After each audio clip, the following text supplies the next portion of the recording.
Hi everyone, कैसे हैं आप सभी। उम्मीद करते हैं कि आप लोग बहुत अच्छे होंगे और आप एग्ज़ाम की तैयारी भी ज़बरदस्त तरीक़ा से कर रहे होंगे।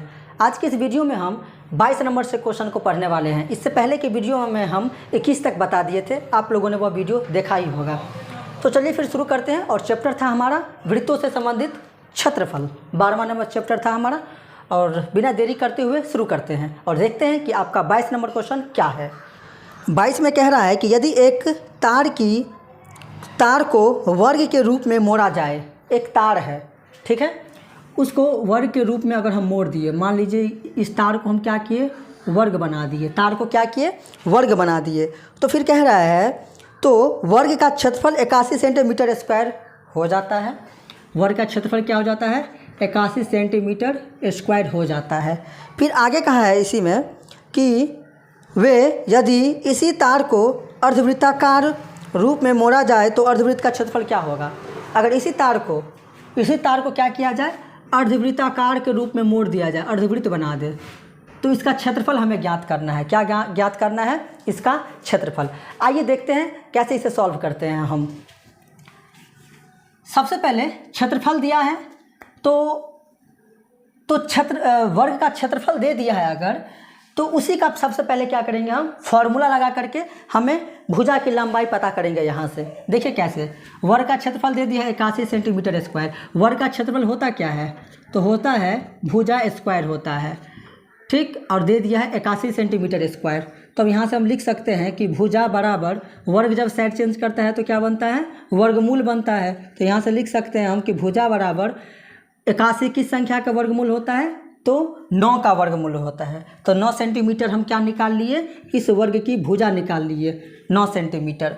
अब हम क्या करते हैं यहाँ पर कि भुजा के सहारे हम क्या करेंगे कि इस वर्ग का परिमाप निकालेंगे कि इस तार की लंबाई कितनी है। परिमाप मतलब लंबाई उस तार की, वो हम निकालेंगे। तो वर्ग का क्षेत्रफल क्या होता है, वर्ग का परिमाप क्या होता है, 4 गुना क्या होता है, भुजा होता है। तो 4 गुने भुजा कितना निकाले हम, 9 सेंटीमीटर। तो टोटल कितना हो जाएगा, 9 चौक 36 सेंटीमीटर हो जाएगा। तो ये 36 सेंटीमीटर यहाँ से हमें क्या निकल गया, 36 सेंटीमीटर। तो इस वर्ग का परिमाप मतलब तार की लंबाई निकला। अब थोड़ा सा आप दिमाग लगाइए कि इस तार की लंबाई मतलब वर्ग का परिमाप कितना निकला, 36 सेंटीमीटर। तो उसी तार को मोड़ करके क्या किया गया है, अर्धवृत्ताकार बना दिया है। उस तार में ना तो काटा गया है ना तो एक्स्ट्रा जोड़ा गया है, उसकी लंबाई जो है वो 36 सेंटीमीटर ही है। तो हम ऐसा नहीं कह सकते कि इसका परिमाप जो है वो बराबर होगा इसके परिमाप के। मतलब अर्धवृत्त का जो परिमाप होगा वो वर्ग के परिमाप के बराबर होगा, कोई चेंजिंग नहीं होगा। इसका केवल आकार चेंज हुआ है, लंबाई छोटा या बड़ा नहीं हुआ है। जो होगा वो दोनों का ही होगा। तार की लंबाई वही है, बस इसको मोड़ करके वर्ग बना दिया और इसको मोड़ करके क्या बना दिया, अर्धवृत्त बना दिया, जो कि तार की लंबाई कितना है, 36 सेंटीमीटर है। ठीक है, यहाँ से लिखेंगे हम कि अर्धवृत्ताकार तार का जो परिमाप होगा या परिमिति बोले, वो बराबर होगा किसके, वर्ग का परिमाप का बराबर होगा। तो अर्धवृत्ताकार परिमाप, तो अर्धवृत्त का परिमाप होता क्या है, r इंटू पाई प्लस 2 होता है। क्या होता है, r इंटू पाई प्लस 2 होता है बराबर में। यहाँ पर हम क्या देख रहे हैं, वर्ग का परिमाप तो पहले से ही निकाल लिया हम, कितना, 36 सेंटीमीटर। r यहाँ पर ऐसे ही रहने दीजिए, पाई का मान रखिए 22/7 होगा, प्लस में 2, नीचे में कुछ नहीं है तो 1 दे सकते हैं, बराबर में 36। यहाँ पर हम एलसीएम निकालेंगे, r ऐसे ही रहने देंगे इसी में, तो 7 होगा। यहाँ पे 22 प्लस में यहाँ पर 14 हो जाएगा, बराबर में 36 ऐसे ही रहेगा। तो r इंटू ये कितना हो जाएगा, ये 36 हो जाएगा, 22/14/7 बराबर में क्या है यहाँ पर, तो 36। अब यहाँ से हम क्या कर सकते हैं, ध्यान से देखिएगा आप, तो r तो ऐसे ही रहेगा, r इक्वल टू ये 7 जो नीचे में है उधर जाएगा बराबर के बाद, तो कहाँ चला जाएगा, ऊपर चला जाएगा। और ये जो बचेगा 36 वो कहाँ आ जाएगा, नीचे आ जाएगा। तो 36 से 36 को काट देंगे तो r बराबर क्या निकला, 7 सेंटीमीटर निकला त्रिज्या। अब हमें निकालना क्या था, आपके क्वेश्चन में कहता है कि अर्धवृत्त का क्षेत्रफल क्या होगा, ये हमें पता करना है। तो अर्धवृत्त का क्षेत्रफल क्या होता है, अर्धवृत्त का क्षेत्रफल जो होता है वो होता है 1/2 पाई r स्क्वायर। पूरा वृत्त का क्षेत्रफल क्या होता है, पाई स्क्वायर, अर्धवृत्त का आधा कर दीजिए तो हो जाएगा 1/2 इंटू 22/7 गुने में आर स्क्वायर है, तो आर का मान कितना है 7, तो लिख सकते हैं 7 गुना 7, ये 7 से 7 गया, ये 2 से 11 बार में गया, तो 11 7 से कितना हुआ 77 सेंटीमीटर स्क्वायर क्या निकल गया, तो अर्धवृत्त का क्षेत्रफल निकल गया। इस तरह से आप बना सकते हैं। उम्मीद करते हैं कि आपको यह क्वेश्चन समझ में आया होगा। चलिए नेक्स्ट क्वेश्चन देखते हैं क्या है आपके मोबाइल स्क्रीन पर। 23 में कह रहा है कि किसी वृत्त की त्रिज्या 2 गुनी कर दी जाए। ठीक है, 23 में जो है उसमें कह रहा है किसी वृत्त की त्रिज्या 2 गुनी कर दी जाए, तो फिर कह रहा है कि नए एवं पुराने वृत्त के परिधियों का अनुपात क्या होगा। ठीक है, मान लेते हैं कि पहले हमारे पास त्रिज्या क्या था, वृत्त का त्रिज्या हमारे पास क्या है, मान लेते हैं कि आर है हमारे पास कोई त्रिज्या। तो अगर इसे मान लिए कि पहले पुराने वृत्त का त्रिज्या हमारे पास आर है, तो इसका परिधि क्या हो जाएगा, वृत्त का परिधि क्या होता है, वृत्त का परिधि होता है 2πr, तो आर के जगह पर तो आर ही रखेंगे, कोई चेंजिंग नहीं होगा। फिर कह रहा है कि अगर उस त्रिज्या में त्रिज्या को 3 गुनी कर दी जाए, पहले जो आर त्रिज्या माने थे हम पुरनका वाला, तो नवका वाला में कहता है कि त्रिज्या में क्या कर देने के लिए 3 गुनी कर देने के लिए, तो त्रिज्या को हम 3 गुनी कर दिए, पहले आर था उसका 3 गुनी कर दिए, 3 से गुना कर दिए, तो परिधि क्या हो जाएगा, परिधि हो जाएगा वृत्त का 2πr, आर के जगह पर 3r होगा। इसीलिए हमें बोला है कि उनके परिधियों का अनुपात क्या होगा, तो एक है हमारे पास 2πr पुरनका वाला अनुपात, नवका वाला है 2π3r है। यहाँ से क्या कर सकते हैं हम, यहाँ से बहुत यही कर सकते हैं कि पाई को पाई से काट सकते हैं। ठीक, और क्या कर सकते हैं हम कि r से इस r को काट सकते हैं, इस 2 से इस 2 को काट सकते हैं, इधर क्या बचा कुछ नहीं, तो 1 अनुपात इधर क्या बचा 3 बचा, तो यही हमारा क्या होगा फाइनल आंसर होगा। इस तरह से आप बना सकते हैं। चलिए नेक्स्ट क्वेश्चन देखते हैं क्या है आपका मोबाइल स्क्रीन पर। 24 में कह रहा है कि यदि किसी वृत्त की त्रिज्या आधी कर दी जाए, तो फिर कह रहा है कि पुराने एवं नए वृत्तों का परिधियों का अनुपात क्या होगा। अब इसमें कह रहा है कि आधी कर दी जाए, देखिए कोई वृत्त का त्रिज्या r है, ठीक है, उस वृत्त के त्रिज्या को कह रहा है कि आधी कर दीजिए, तो आधा जब करेंगे तो उस वृत्त के त्रिज्या को आधा जब कर देंगे तो क्या होगा r/2 ही होगा ना, क्या होगा r/2 होगा। एक ये हो गया त्रिज्या, एक ये हो गया त्रिज्या। किसी वृत्त का त्रिज्या ये है पहले, फिर कह रहा है उस वृत्त की त्रिज्या को आधी कर दीजिए, तो 1/2 से हम क्या कर देंगे गुना कर देंगे, तो क्या होगा r/2 होगा। अब दोनों का परिधियों का अनुपात हमें बोल रहा है निकालने के लिए, तो इसका परिधि क्या होगा 2πr होगा, और अनुपात इसका परिधि क्या होगा 2π, आर के जगह पर क्या रखेंगे r/2 रखेंगे। पिछले क्वेश्चन की तरह ही है, थोड़ा सा शॉर्टकट बना रहे हैं, लेकिन पिछले क्वेश्चन की तरह ही है, सेम है। यहाँ से हम 2 से 2 को काट सकते हैं, पाई से पाई को काट सकते हैं, आर से आर को काट सकते हैं, तो 2 अनुपात इधर कुछ नहीं बचा तो क्या बचा 1 बचा। ठीक, तो इसी तरह से हम क्या कर सकते हैं, इसे बना सकते हैं। चलिए अगला क्वेश्चन देखते हैं क्या है आपके मोबाइल स्क्रीन पर। 25 में कह रहा है कि वृत्ताकार पथ से 3 धावक जो है वो एक ही स्थान से दौड़ना प्रारंभ करती है। ठीक, तो फिर कह रहा है कि एक उसे जो है वो एक चक्कर लगाने में क्रमशः जो है वो 1 घंटा, 3 घंटा और 5 घंटा का समय लगता है, तो फिर कह रहा है कि प्रारंभिक बिंदु पर वो कितने समय में वो आ जाएगा।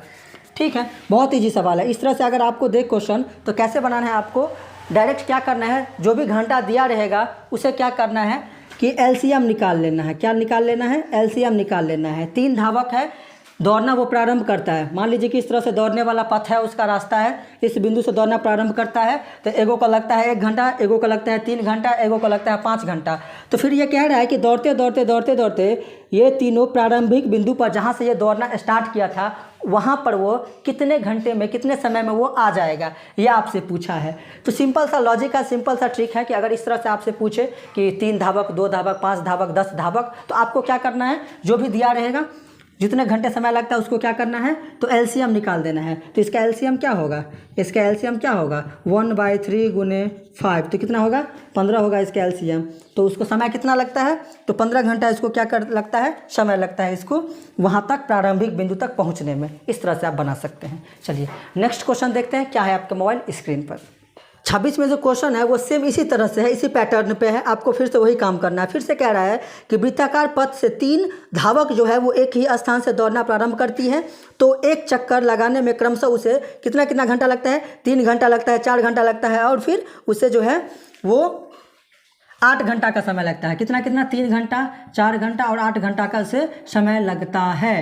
ठीक है, तो फिर कह रहा है वही बातें कि तीनों जो है, तीनों को प्रारंभिक बिंदु तक पहुंचने में जो है उसे कितना समय लगेगा।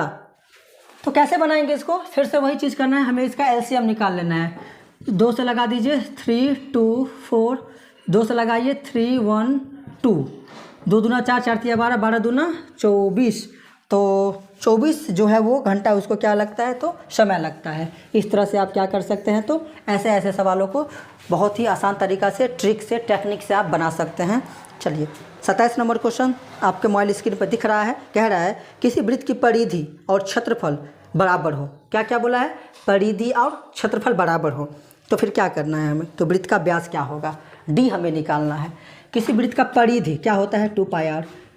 किसी वृत्त का परिधि और क्षेत्रफल बोला है ना, परिधि और क्षेत्रफल बराबर हो।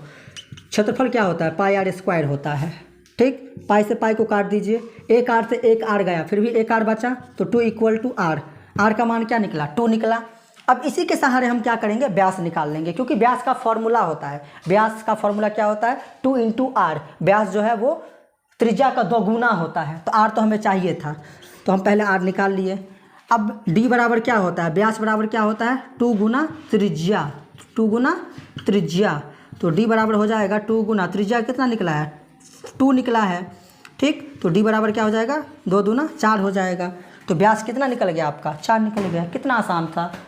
चलिए अगला क्वेश्चन क्या है, आपके मोबाइल स्क्रीन पर दिख रहा होगा। 28 में कह रहा है कि यदि किसी वृत्त की त्रिज्या 2 गुनी कर दी जाए तो पुराने एवं नए वृत्तों के क्षेत्रफलों का अनुपात क्या होगा।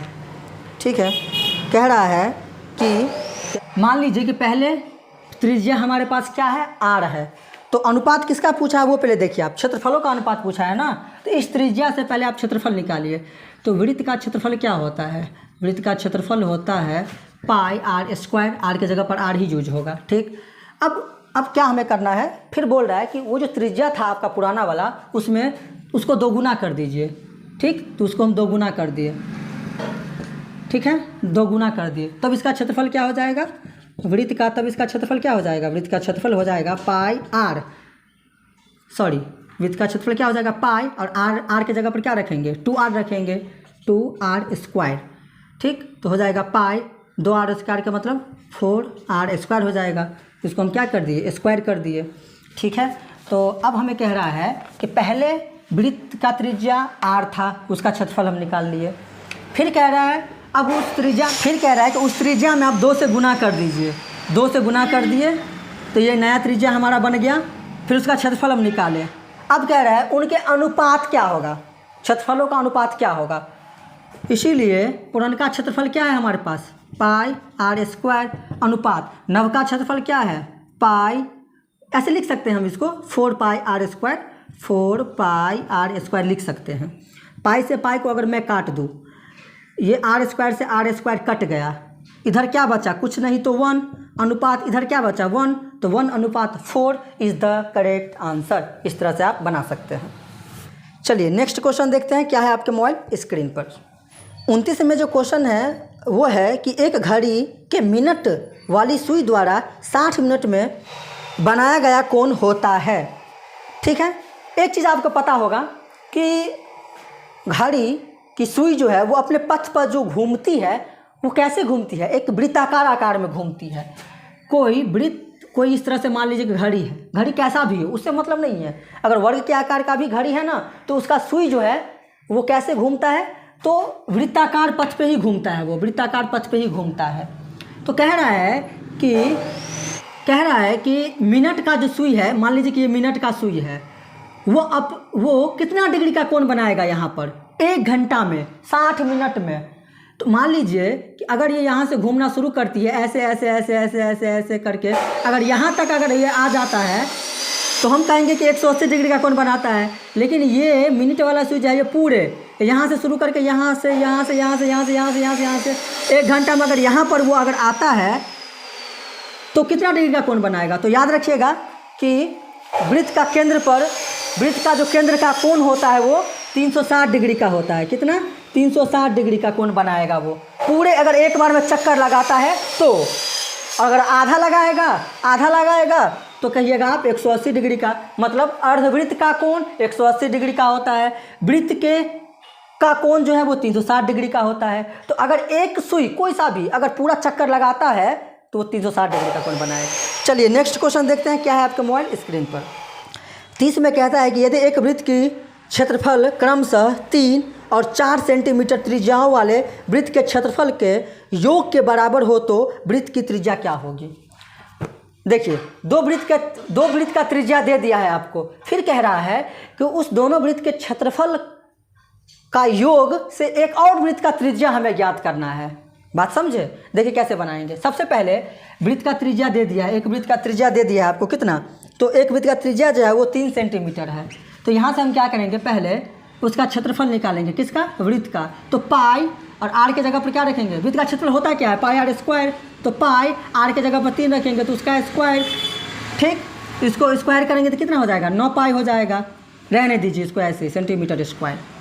फिर दोबारा कह रहा है, दोबारा दे दिया है हमें पुनः त्रिज्या एक और दिया है हमको वृत्त का। कितना? 4 सेंटीमीटर दिया है। तो वृत्त का क्षेत्रफल निकाल दीजिए फिर से त्रिज्या के सहारे। तो वृत्त का क्षेत्रफल पाई आर स्क्वायर, पाई आर के जगह पर 4 रखेंगे, उसका स्क्वायर करेंगे तो 4 का स्क्वायर कितना होता है? 16। तो 16 पाई हमारा ये क्या निकल गया? 16 पाई क्या निकल गया?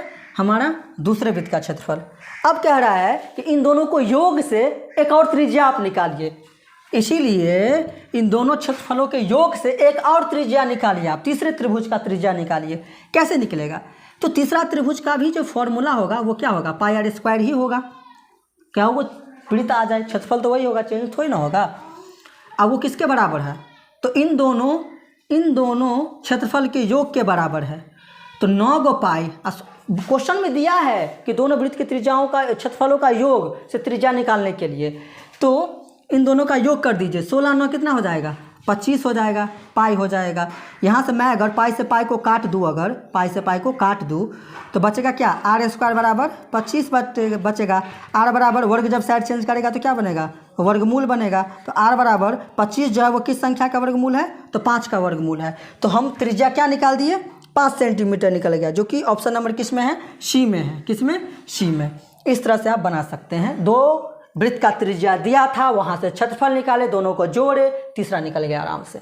उम्मीद करते हैं कि यह वीडियो आपको अच्छा लगा होगा। अच्छा लगा तो वीडियो को लाइक कर दीजिए। इसी तरह के वीडियो के लिए आप हमारे चैनल को सब्सक्राइब कर सकते हैं। पूरे चैप्टर वाइज चैप्टर ऑब्जेक्टिव पढ़ने के लिए आप हमारे इस वीडियो के डिस्क्रिप्शन में जाकर वहाँ से प्लेलिस्ट का लिंक मिलेगा, वहाँ से जाकर आप पढ़ सकते हैं। मिलते हैं नेक्स्ट वीडियो में एक नए टॉपिक के साथ, एक नए चैप्टर के साथ। तब तक के लिए आप पीछे जितने भी पढ़ा है उसका प्रैक्टिस कीजिए।